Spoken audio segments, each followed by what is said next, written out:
back. Let's talk about units of measure. And it's very important that we use units because if we don't identify the unit, we have no idea what's going on.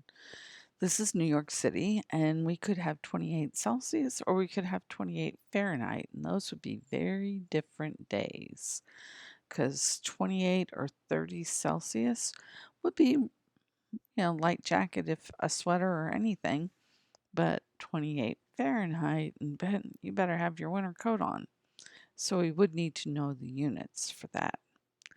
And we've already figured out that SI units are so much easier to work with because it's all based on units of 10. And so we can go from milliliters to liters with relative ease. The metric system was first established in 1795. You don't need to know that date. And it's called International System of Units because the French is Système International de Unités. So we use SI, and the revised version is the metric system. And everyone but the United States and a couple of other countries adopted this system in 1960. Again, you don't need to know the dates. So there are 7 base units for the SI system, and you will need to know these. There are derived units that use these, like miles per hour or meters per second would be a derived unit because it uses the meter as well as the second. So you do need to know these that are highlighted in yellow, and I suggest that you pause the video at this point and make sure you get those written down in your notes or highlighted if you've already written it in your notes. Will I ask you the last two? Absolutely. We just won't be using them in this class. So the unit of length is the meter, and we use that when we're talking about swimming or running, and pretty straightforward.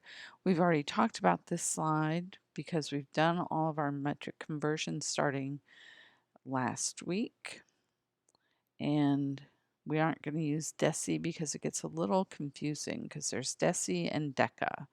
And so we're not going to use that one. So unit of volume. Volume is actually a derived unit because it's the length times width times the height of a cube. And so that makes it a derived unit because we don't just use one of our SI units. So in the SI unit for volume is the liter. And this is one unit that we actually do use because we buy our Cokes in 2-liter bottles. And one thing I want you to realize is that 1,000 cubic centimeters or 1,000 milliliters equals 1 liter. So therefore, we also know that 1 milliliter equals 1 cubic centimeter. And that's right here for you on the slide.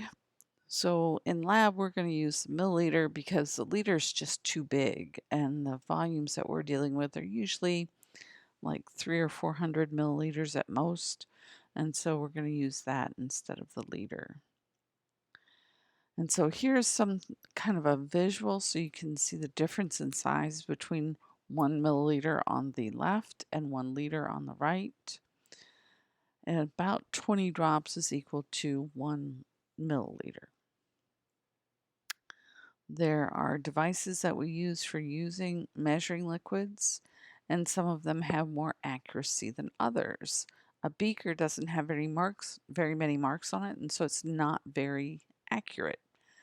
The ones that we typically use are going to be things like a graduated cylinder. It has marks to the 10th of a milliliter. Or a volumetric flask. It's been calibrated to the exact volume listed on that flask. And then pipettes and syringes are very accurate as well. That's how doctors give you medicine. The volume of substances will change with temperature, so we often don't use volume. We'll use mass so that it's more accurate. The mass is closer. So usually volumes are given or calibrated at 20 degrees Celsius, which is close to room temperature. So you should know that a liter is 1,000 milliliters. A quart of milk is approximately 1 liter. So there's 4 quarts in a gallon. So a gallon of milk is about 4 liters. A milliliter is 1,000 milliliters is 1 liter, and 20 drops equals 1 milliliter. So mass we measure in the kilogram, and mass is not the same as weight. Mass is the amount of matter that is present. Kilogram was defined as the mass of liquid water at 4 degrees Celsius. They actually changed how they measure the kilogram now, and it's using Planck's constant. It's kind of interesting. If you're interested, ask me, and I have a video you can watch. It's not mine, it's done by someone else. What we use in the lab, however, is the gram. The base unit is the kilogram, and the uh, unit we use in the lab is the gram. So this is one that you're going to have to remember. The base unit is not the gram. The base unit is the kilogram, or the SI unit is the kilogram. The base unit, or what's on that chart we use for conversion, is the gram, but what the SI unit for mass is the kilogram. So, your textbook, a small textbook is probably about 100 grams, or 1 kilogram, sorry. A nickel is about 5 grams. Some very small units here, right? Weight, however, is not the same as mass, and it's because it's the measure of the force of gravity that's the pull on the mass of an object. So weight is a measure of force, but mass is something different. So my weight would change if I went to the space station or the moon, but my mass would stay the same.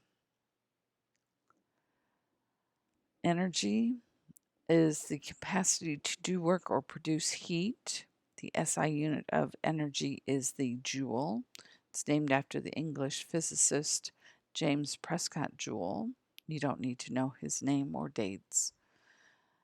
And one common non-SI unit that we use for energy is the calorie. And the calorie is the amount of heat required to raise 1 gram of pure water by 1 degree Celsius. We can convert between energy units, and I suggest you know this one, that 1 calorie equals 4.184 joules. It's the only one I use. So what is the SI unit of volume? And you should recall that that is the liter, which is 1,000 milliliters, which is a box that is 1 meter on each side. Temperature scales.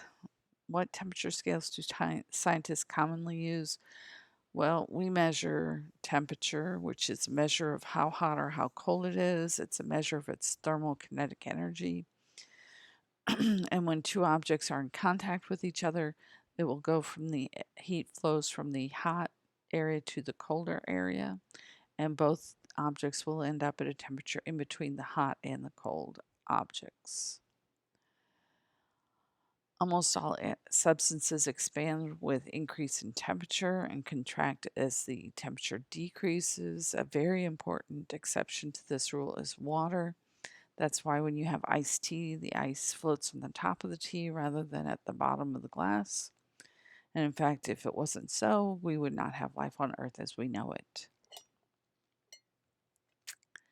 So, these properties are basis for the common bulb thermometer. And so we have a bulb at the bottom that will be immersed in the substance we want to measure the temperature of, and then the volume of the glass doesn't change very much because it's a solid, but the liquid will expand and will rise as the temperature rises. Scientists commonly use two equivalent temperature measurements, Celsius and Kelvin, and it's easy to convert between the two of these. Celsius has a boiling point of 100 for water and 0 for the freezing of water. And the fixed distance between these points is divided into 100 equal intervals. The Kelvin scale, or the absolute temperature scale, is based on the point at which all atoms stop movement would be 0 Kelvin, absolute 0. And the temperature for the freezing water is 273.15, and the boiling point for water is 373.15 for boiling of water. So it has the same distance between the boiling point and the freezing point of water as a Celsius scale. So we simply take the Celsius number and we add 273 to it to get to the Kelvin temperature. And so they have the same number of divisions, the same distance between 2 points on the scale. It's just offset by 273.15 degrees. And so there's the conversion factors you should be able to do. I'm going to stop here. We will start the next video with the conversions between Celsius and Fahrenheit. Thanks for listening. You have a good day.